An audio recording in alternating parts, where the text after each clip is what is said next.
Hey everyone, it's been a long time since I've did a video, an update video. It's actually been over a month since I have. Walking the sunset. It's a miracle I'm walking out here as long as I am. Ironically, after that last video I did, which was I think on January 17th or something like that, 18th, I ended up in the hospital for 2 weeks, came home for a day, and then another 2 weeks. I've been home since I think February 3rd, I lose track of time. But I ended up having a large bowel obstruction in my lower colon due to the tumor pressing against that, just causing those gas pains. And long story short, they had to do a procedure where they didn't want to do surgery on my colon because that could mean a colostomy, and they didn't want to do that. They wanted to do something, give another try. So they did a stint, they put a stint in my colon to keep it open. And then hopefully that the chemo would start to shrink that tumor and keep the colon open. So that was the plan, and the first stint they put in, procedure didn't work. Unfortunately, that's when they sent me home. They thought I was okay, and the very next day I was back. And so it turned out that the first one had kind of slipped out of place, and so they had to go in and do it again. They added a third one to anchor it, and so these are not easy procedures in the body at all. At all. I was on IVs for the first couple of weeks, no food. And then I have still not been on solid food since I've been on very liquidy food, no fiber. And I've been, this backpack on my back is actually an IV of nutrition supplementation. So I've been on this for 2 weeks, where it's just constantly going through my port, and it's basically 1,500 calories of specifically created for me to get my nutrients and my calorie needs for the day, and at the same time, you know, eating soft, very, very soft foods and everything. And hopefully keeping things moving through. And that's been the key to all of this, is making sure things are going through, because if they're not going through, we got bigger problems. But so far, things are moving. I had, I think, my 4th chemo treatment yesterday. And chemo days and the day after are always pretty good days, because you get a good steroid boost and you kind of feel somewhat normal. Oh, this is what it feels like. Woo! So, anyway, but it's usually tomorrow is the day that I kind of feel the fatigue from chemo and stuff. We'll see. But let me just tell you, those few weeks in the hospital and the first few days at home,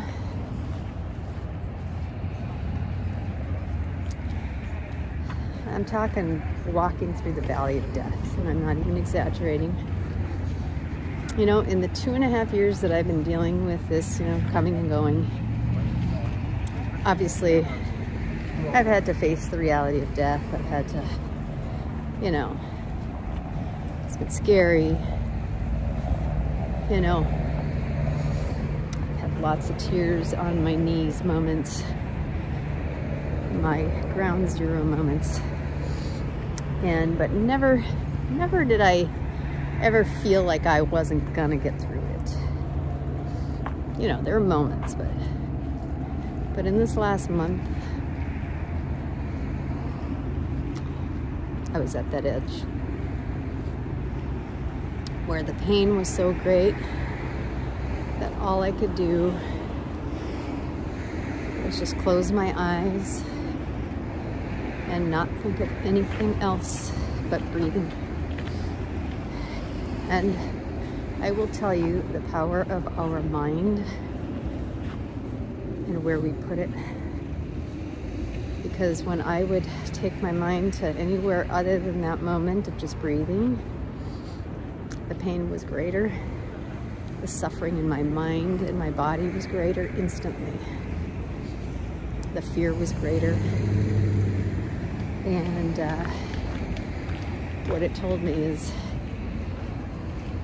it's right here, right now. This is where the healing happens. You just breathe. And even, God bless Gigi, you know, she was in the hospital with me one night when I was walking, and I just had to sit down because the pain in my abdomen was so great. I just had to sit and breathe, and, you know, God bless her. And she was, you know, saying, breathe deep, slow breaths, this and that. And I just had to tell her,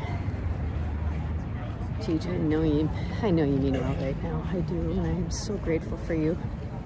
I said, but I can't listen to anything. I just need you to sit in silence with me, because it's all I can manage right now. And she said, okay. So there were those moments, and I tell you, I've had those moments where I was like, wow. Is this, I mean, I feel like I've come to a peace with death. We have to come to a peace with death because we're all going there. And, you know, it doesn't scare me. There's good things on the other side. It's just that you got to be ready to leave this side of the veil. And I'm just not there, not even close, you know. I got people I love. Of course, we all have people we love, but I have things I still want to do. And, you know, you've heard me talk about this stuff. But when you're in that much pain, you really get it. You go, you know, I had to face, I was like, you just want release.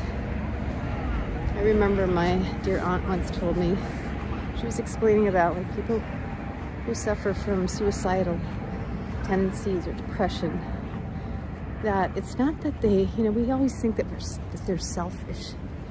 It's so judging of us. It's our own personal selfishness of, yes, we want them here. Of course we do. But we got to go deeper in the compassion, man, and go, wow, to get to a place where you're willing to let go of all the people you love in this world. You're willing to let that go. You are in a very deep, profound place that until you've been there, you can't know it. So we have to have a ton of compassion for anybody who's in any kind of pain, emotional, physical, and we can have no judgment of if somebody is ready to let go of this life in whatever way. We have to get beyond our selfishness because we're not in that place. And I will tell you, it was an eye-opener, a humbler like nothing else, because I had to say, Lisa, are you at the place where you'd be willing to let go just to get out of this pain? And the answer is no. You know, what keeps me here is that the love, I mean, I had to think about how it would change all the people in my life, how it would change their life. I mean, we are all so important to each other, all of us.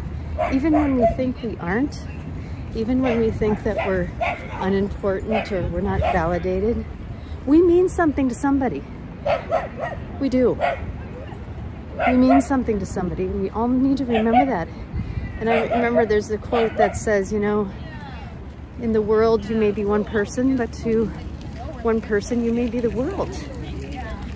So, you know, whenever you think that the world wouldn't care if you weren't here, it's not true. It's just not. So, yeah, you know, I have a lot of people that love me, and I still want to be in this physical world with them. But yeah, I was there. I've been there a few times on this journey. Like, wow, if you could let go to release yourself, would you? And the answer was no. So what keeps me going is I still believe and know I want to be here. I want to love this world I'm in and be in, and I want to love all of you, and I want to interact with all of you on this physical world. Because even if I'm on the other side, and any of us are on the other side, we're still together. It's just the one on the physical is missing the one on the other side, right? You miss the physical. So yeah, I still want to be here. Still want to have interactions with you, because there's so much more to have. So, but yeah, it's been a journey. And let me tell you, you know, when I was in the hospital, they're managing my pain with some pretty high dose crap, like morphine, stuff like that. But here's what's almost criminal, and it makes me angry, is they send you home. So I was managing my pain with that, and they send you home with this bullshit Norco. What is that? Basically glorified Tylenol. What crazy person thinks that that's okay? For 3 days I was home in extreme pain. I was comatose. You talk to my roommates, anybody who saw me. I was knocked out on my bed. Could hardly keep my eyes open for 10 seconds. Tried to talk out. Comatose. Pain. Taking this stupid Norco crap. Pain management. Finally, on the third day, I remember I had like this moment of clarity, and I texted Jen and Stacy and Gigi. Stacy and Gigi are my roommates. They're in the next room, but Jen's in my little team too. And I just said, there's something wrong here. Something is very wrong. You don't send somebody who's just been on these high-dose painkillers to manage pain. You send them home with basically Tylenol. Is there nothing in between? Well, immediately Jen got on the phone with my doctor. She told him. He immediately called pharmacy, got some intermediate stuff for home. Gigi got to the pharmacy, and within an hour I was feeling somewhat normal. Not normal, but like human. So, and ever since then it's been a game changer, and this nutrition has helped me, and I'm back to living, and I'm walking 3 to 4 miles a day again. But man, has it been a journey like no other. No other. And good news is I had a cancer marker, which was really high. I don't even know how high. I told him I don't want to tell me. It's really high on January 28th. As of Tuesday, it's dropped well over half. I still don't know the number. I don't give a shit about the number, because I'm gonna get through this. I'm gonna get to the other side once and for all. It's gonna take time because my body's depleted. It's depleted, but we're building it up with your love, all of your love, your loyalty, your financial help, because I can't work, and I won't be for a while, but I'm doing this. You're helping me, so thank you. And I love you all, and just know I'm there with you. Compassion, compassion, compassion. All right. Love's all there is.